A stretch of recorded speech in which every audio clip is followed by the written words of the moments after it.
Boom, here we go. Now we're getting to the good stuff. Alright. It was cold out here, but I thought it was gonna rain, but now it's getting hot, so I hope I don't get no spiders in my jacket. And I hope y'all can hear me. That's gonna be so crazy if I do this whole video just for y'all to not hear me. But okay, boom.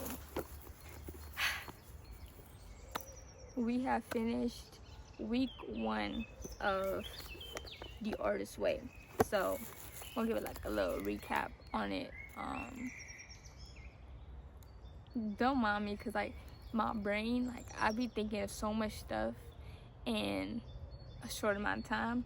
So I had to take notes because I knew I was gonna forget. But let's see.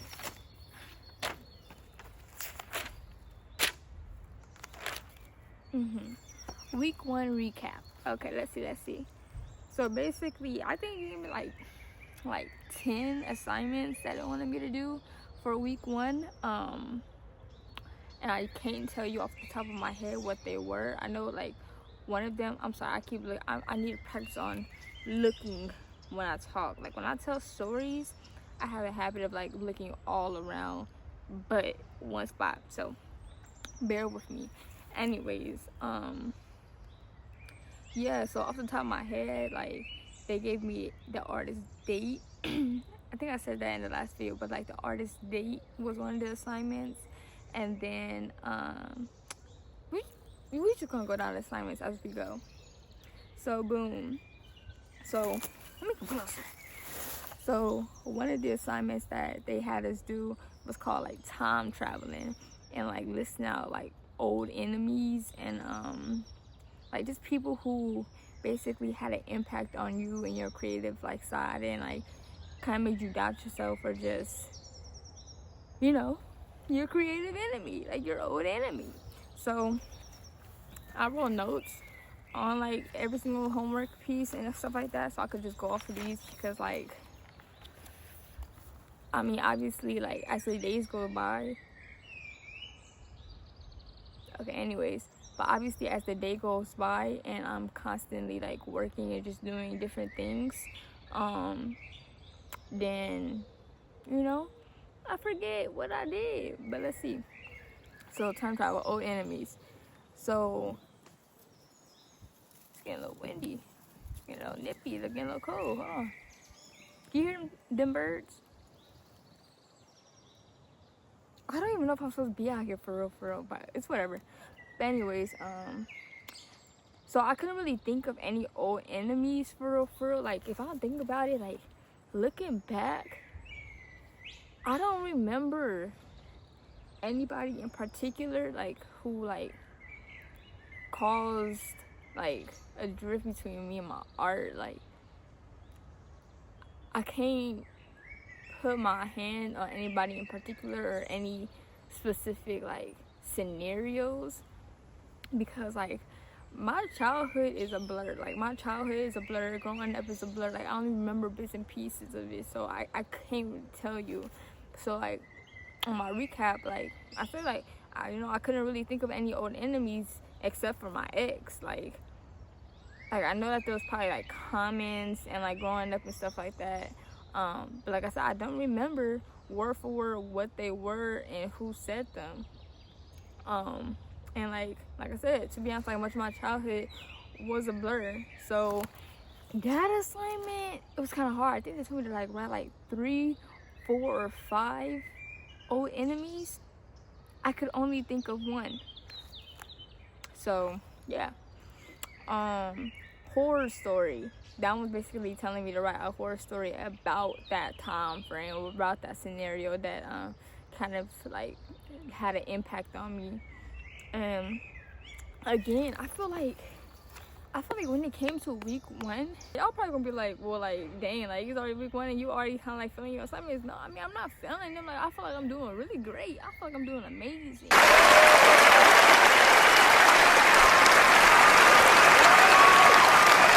However, it's just like I said, like some assignments is kind of hard for you to do because it doesn't apply to you. Like if it doesn't apply to you, I can't force it to apply to me. Like I don't remember. So for the horror story one, that was kind of hard too because like I said, I cannot remember my childhood. And if anything, like the only horror story that I could think of, like I said, the only person that I could think of was like an old enemy to like my self-confidence and my creative side and stuff like that was my ex. And like, so for that horror story, I was just basically talking about how like that last relationship really like made me like lose touch of myself and like kind of like brought down my confidence in like just so many different ways, so many different aspects. And like, if anybody know from that time frame, like they picked up the art brush, like they picked up the brush and was painting everything, and like I stopped painting. Like I was doing everything else and I just never, it was just a whole bunch. But that's the only horror story, that's the only enemy I could think of. But next, boom, here we go. Now we're getting to the good stuff. Okay, so now it's talking about the happy stuff. So it told me to list, I think they told me to list like 3 champions. They just told me to list like 3 champions. Yeah, 3 champions. That basically like had a good impact on me. And like off bat, I think of my girlfriend. Like she is so supportive and like she loves everything that I do and everything I put my mind to. And like that's definitely a great thing to have, is like a supportive partner. Like, so right off bat, my girlfriend. Number 2, off bat, my mom. Like my mom is very supportive too of like anything I put my mind to. Like I remember I told her I wanted to be a bartender. Mind you, my friends probably like, what haven't you done? Like what jobs have you not done? But I told my mom I wanted to be a bartender for like certain reasons and to meet like certain goals I have for this year. And she was just basically telling me like how she be talking to people at like her meeting and stuff like that about like how like I guess how good of a daughter that I am, and that like no matter what, like I always put my mind to something and I always figure a way out. And basically that like she was basically saying like how talented I am. And like this isn't like, obviously this isn't to like to my own horn or anything like that. This is actually like things that she told me that had an impact on me, that made me like have more confidence and made like motivated me more. Because it's like I'm talented, mom. Like thank you. But yeah, she's talking about like how like when I was a kid, like how I built my little brother's crib. And like mind you, like my little brother, like I was 10 when he was born. So like imagine a 10-year-old building a baby crib by herself. I built his crib, I built his high chair, like, or just like how you know, me fixing phones or me painting or me doing this, me doing that. I've done so much stuff. I could go down the list. But just basically how like being a jack of all trades, and like if I want to do something, I'm going to figure a way how to do it. But like, and she was just calling me smart and just all these things. Basically, thank you, mom. That was a great conversation. Thank you, because I really definitely like, you know, had an impact on me. Thank you. And then like the third person I listed was my friends. Like of course my friends. Like for example my friend Get, like she's been my friend since 8th grade, and like she's always been supportive of me. She's like that one, like she is like crazy auntie. She's an Aries. So just imagine that. Like she's Asian, she's an Aries. She just gives that one crazy auntie. Like she I don't know, like that's my friend right there. That's my road dog. And then I felt like my other friend Kara, she's like a mom. Like she's like the mom of the group. Well, that's the entire mom friend group. But like I don't, like sometimes she just be commenting, or she would just reply to like my stories, or just reply to different things, or like text me like just different things. And it's like it shows that she sees something in me that, you know, I don't see or that I didn't see. And like, it definitely motivates me to keep going, keep pushing, keep going. But yeah, I feel like all my friends, I feel like my whole friend group that I have right now, like all my friends, I feel like a lot of them are very supportive. Like, I don't really have friends, I'm not gonna say I don't have friends that like knock me down or like tell me, oh, I can't do this, or maybe I shouldn't do this, or they don't like this, like, cause then like I just don't want them in my life. Like, I don't want no negativity, no nothing like that in my life right now. So all my friends, thank you. Okay, then it was like writing a happy letter. So basically it was kind of like a letter to your future self, from like, I think it was like a future self.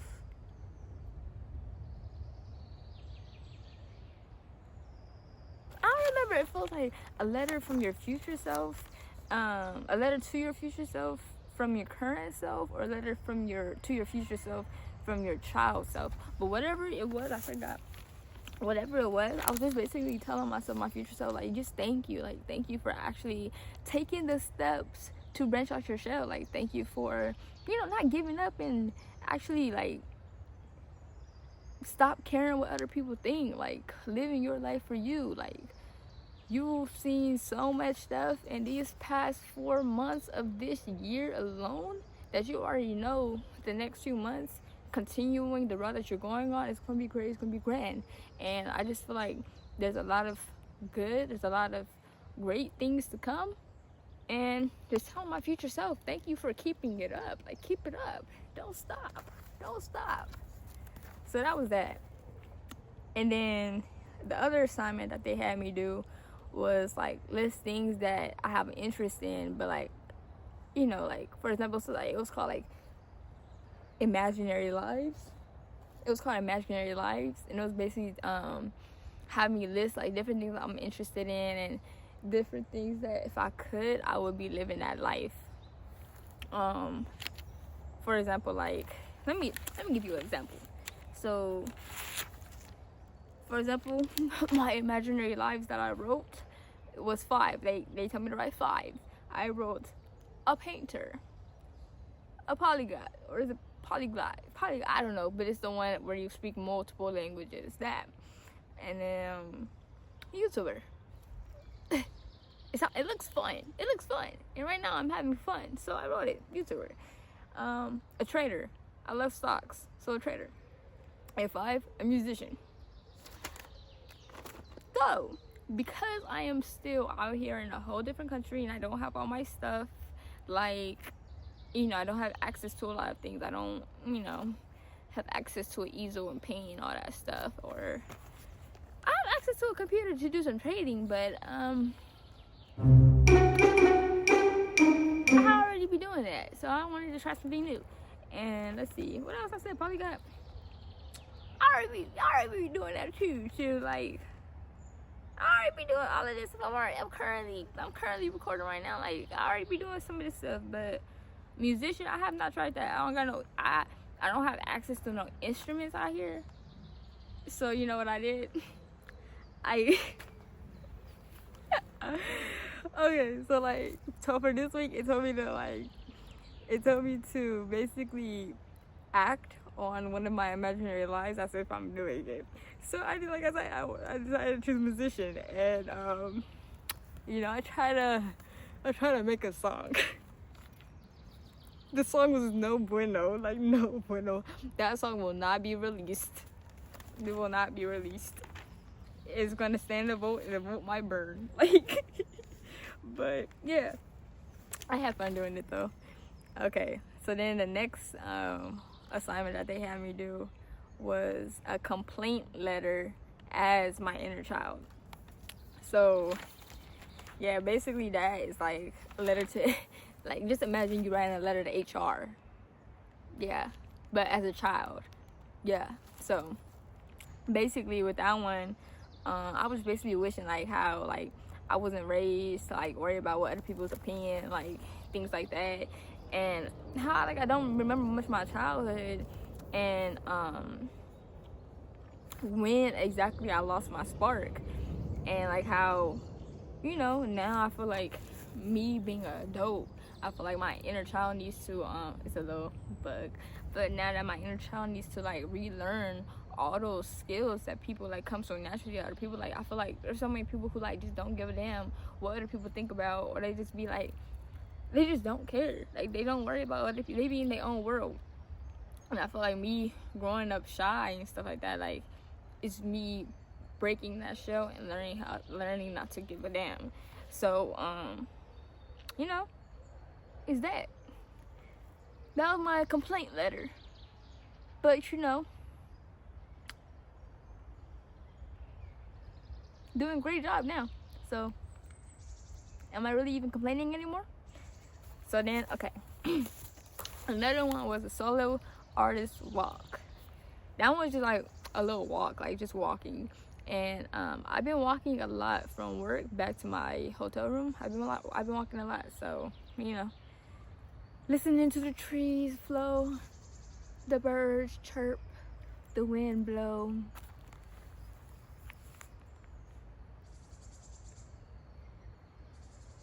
Peace. Okay.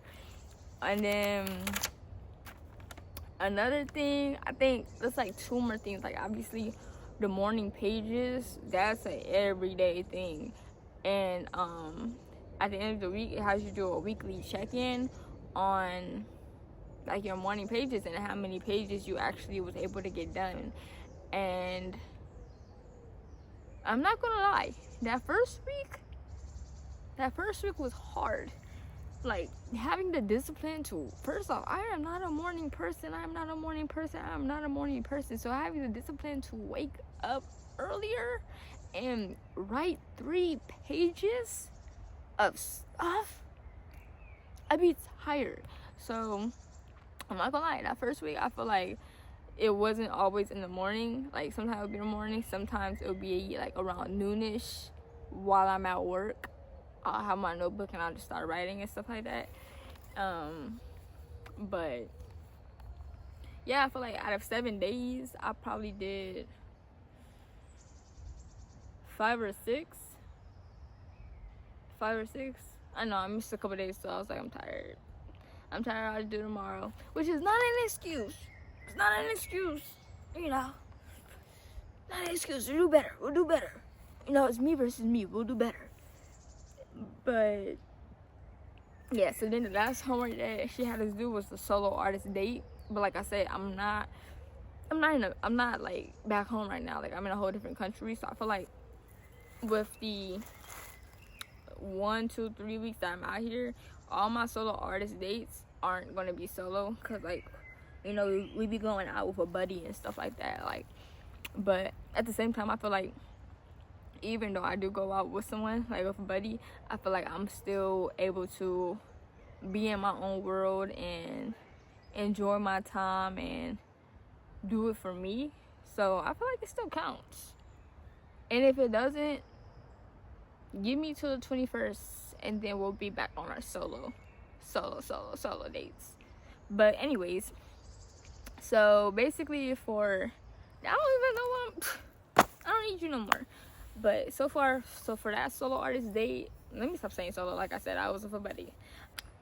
Anywho, so for my solo date, there we go again, saying solo. For my artist date, what I do? I went to the flea market. Like I went to the flea market out here. I wanted to get a camera, like one of those old Canon camcorders and stuff like that. Like I wanted one of those, and I was going around every single stand, like trying to find some. Like it was fun. Like I had fun there. Like there was so much stuff. Like seeing all the antiques and all the like artwork and clothes and jewelry and like all that stuff. Like it was fun to look at. And I got some like Egyptian papyrus scrolls and stuff like that. Like it was cool. And it was like a bunch of like different cameras and stuff. And I was like thinking in my head, I'm like, I should probably get one of those too. But I don't know how to use them, and that's not what I came there for. So I had to stick to the mission, stick to the plan. But I eventually got my camera, so that was cool. Played around with that a little bit. And then after the flea market, I went thrifting because, you know, I love a good thrift store. But those thrift stores were not good thrift stores. Maybe they were good thrift stores, but personally, $100 for some shorts is insane. We're flying to Philadelphia! Oh, hell no! That's hell no! It's insane. But, yeah, I went thrifting, got some food. I went to this little candy store, got some chocolate. Still sitting on my dresser. I only probably ate like about 4 or 5 pieces because, like, it's good, but it's not great. It was a pistachio. I wanted to try something new. And then on top of that, I just bought some pistachio Ben & Jerry ice cream. I didn't learn my lesson. It's still sitting in the freezer. But yeah, that's pretty much what I did that day. Did I do something after that? Recorded a YouTube video that day. I was vlogging. Yeah, I was vlogging that day. Basically, moral of the story, I had fun. Moral of the story, it was a good time. Moral of the story, it was my first time, like, kind of like solo vlogging, like, without my girlfriend. So it was a good time, and I enjoyed it. So that was pretty much for my artist date. But definitely, I see the police. I don't know. I hope they're not here for me. I'm not doing nothing. I'm just sitting here. But I hope they don't think I'm trying to bomb or something. Anyways, but so far it's been pretty great. So far it's been pretty good. You know, I'm ready to get back to the States and be able to, like, you know, have more access to more things to really dive into it. But definitely so far, definitely seeing a sense of motivation, sense of, like, I could really do this. And, like, the book is very spiritual. Like, it be talking about God, and it be talking about, like, I already said that in the first video, like, it be talking about God and, like, how basically, like, just be in the present, be attentive, and just let him speak through you. Like, you know, you'll see doors opening, and when they do, go through that door, you know, and stuff like that. Like, and basically, like, she was talking about how the morning pages, like even if you complaining, even if you talking a bunch of I'm so tired, I don't want to be here at work, I'm ready to go home, this, that, and the third. If you moaning and groaning the whole morning pages, like, it's still kind of like a way of meditation in a way. It's like you putting your problems on paper, or you're putting your wishes or dreams on paper, and, like, you know, you put it on paper, you putting it out there, puts it in the universe, and allows it to, you know, figure itself out. Like, you putting your problems out on paper, you putting your problems out in the universe, you're giving the universe a chance to fix it, or giving the universe a chance to help you fix it. And you putting your wishes on paper, like, oh, like, I want to do this, or this is my plan for this. Like, you putting it out there to also help the universe give you access to those doors. Like, okay, this is what you want to do, you putting the steps into it, I'm giving you doors opening. That didn't make sense, but you know what I'm saying. Like, I feel like my English, and it's crazy because English is my only language. But yeah, but pretty much that was for week 1. Yeah, good stuff, good soup. Bye.